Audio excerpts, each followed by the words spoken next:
જે લખવાનું હતું કાઢી અને જે સત્ય જે મારો આરોપી અને જેને મારા માથે ગુજાર્યું છે, ત્રાસ ગુજાર્યો છે, એ બળદેવનાથની તો મારું નામ નથી.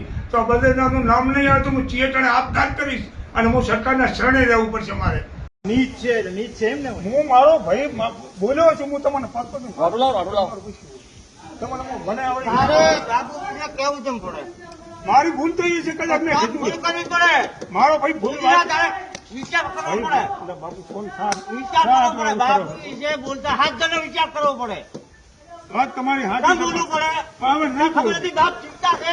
હું વાત તમારી અલા ભાઈ નથી ખબર. અલા ભાઈ રહેવા દો મારો રાડું લાવો. આપણા બાપ ઉપડો છે રાડું લાવો. ના રાડવા બાંધવાનો છે. તમે ક્યાં કોઈ હું નતો નહીં રહેવાનો.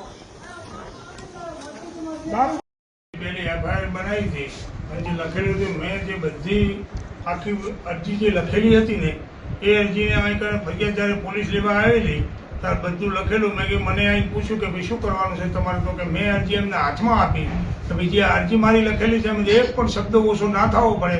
અમારી જે અરજી છે એના આધારે મારે ફરિયાદ આપવાની છે. તો એ ફરિયાદ અધૂરી મેળીને ગયેલા અને બીજે દિવસે આવેલા અને ફરીને પાછી અરજી લઈને આવ્યા ત્યારે એ ટાઈમે મેં એમને સહી કરાવવા હું માનસિક તરફથી ખૂબ કંટાળી ગયેલો. તો મારા સગા સંબંધીઓ મને ખબર પડતા મારો ખબર પૂછવા આવતા મને ખૂબ પેલું હતું. એટલે મેં એમને પૂછ્યું કે ભાઈ જે મારી અરજી લખેલી હતી એના આધારે તમે કંઈ મને સહી કરાવવા આવો છો કે એ જ અરજીથી સહી કરાવવા રહ્યા છે, અમે બીજી કોઈ નથી. તો આ પોલીસે ત્યાં જઈ ગમે તે મળે ત્યાંથી કાંઈ પણ કરી અને મારી મકાથી જે લખવાનું હતું કાઢી અને જે સત્ય જે મારો આરોપી અને જેને મારા માથે ગુજાર્યું છે, ત્રાસ ગુજાર્યો છે, એ બળદેવનાથની તો મારું નામ નથી. તો બળદેવનાથનું નામ નહીં આવે તો હું ચિયટણે આપઘાત કરીશ અને હું સરકારના શરણે રહેવું પડશે મારે. મને બળદેવગીરીનું નામ નહીં આવે તો ઘડી હું અપવાસમાંથી ઉતરીશ અને મારો દેશ પાડી દઈશ હું. અને નકે મને આનો ન્યાય મળવો પડે અને બળદેવનાથને ઇન્ક્લુડ થવો જ પડે અને બળદેવનાથની માલી મકાન નામ હોવું જ પડે અને ગુલાબગીરીનું પણ નામ હોવું પડે. એ લોકોએ મને ખૂબ બાંધીને ત્રાસ આપેલો છે. આજે એનું નામ કાઢી નાખ્યું છે, લુકા તત્વના નામ રાખ્યા છે અને મને રિવોલ્વર ભીડાઈ અને મને બંદૂકથી અને મારે એના ઘરમાં લઈ જઈને મને નગમ કર્યો છે અને મારા કંથી પૈસા લૂંટારો કંથી લૂંટી લીધા છે. મારા ગજવામાંથી પૈસા પડી જાય, કોઈક લુકો હતો એને કીધું પેલા પૈસા પડી જાય એને લીધેલા છે અને આવું બધું છુપાઈ ના છે. મને બીવરાયો છે. મારી સત્ય ઘટના આ છે અને હાઈકોર્ટમાં હું આવીશ તો હું આપ સાહેબના નામદાર કોર્ટના સામે હું આવું બોલવાનો છું.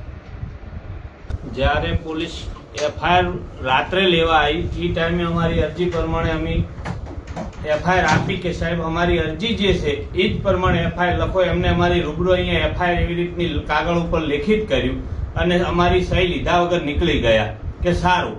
બીજા દિવસે આવી રીત માહોલ બધા મહેમાનોનો હતો. એ ટાઈમે આવ્યા, હું બારે નીચે ચા લેવા ગયેલો હતો અને મારા ફાધર પાસે કે જે તમે કાલે સહી કરી છે એ જ એફઆઈઆર આ તમારી દાખલ કરવાની છે ને આ લખી દીધી છે અને તમે આમાં સહી કરો એમ કરીને સહી કરાવી અને પોલીસ નીકળી જઈ અને ત્યાં જઈને આ એફઆઈઆર બદલી નાખી. અને જે એફઆઈઆર રાત્રે લેવાયા હતા એનો વિડીયો પણ મારી પાસે છે કે અમે કીધું એ પ્રમાણે લખો એવી રીતનો. એટલે અમે એ વિડીયો બનાવ્યો તો એ સહી કરાવવા નતા જાય અને બીજા દિવસે આવી રીતનો માહોલનો ફાયદો ઉઠાઈ અને એમની હાલતનો ફાયદો ઉઠાઈને સહી કરી અને નીકળી ગયેલ છે. હું આ મારી જે અરજી લઈ ગયેલા છે ને એ અરજી જે માલી મકાન નામ જે મંતનું નથી લખેલું બળદેવનાથનું, એ કદાચ હું આપણા ગુજરાત રાજ્યના ગૃહમંત્રીને પણ કહું છું કે જે તમે આ મને રિવોલ્વર ભરે જે બીવરાયો છે, મને માર માર્યો છે, એનું જો નામ ના હોતું હોય તો હું અસંતોષ છું અને આને જો કોઈ પણ કાયદેસરની કાર્યવાહી નહીં થાય તો હું આપઘાત કરીશ. તો આપના ગુજરાતના ગૃહમંત્રીની આ જવાબદારી રહેશે, કારણ કે મને એવું થાય છે કે મને સંતોષ ના મળ્યો એનાથી હું પણ આપઘાત કરેલું છે.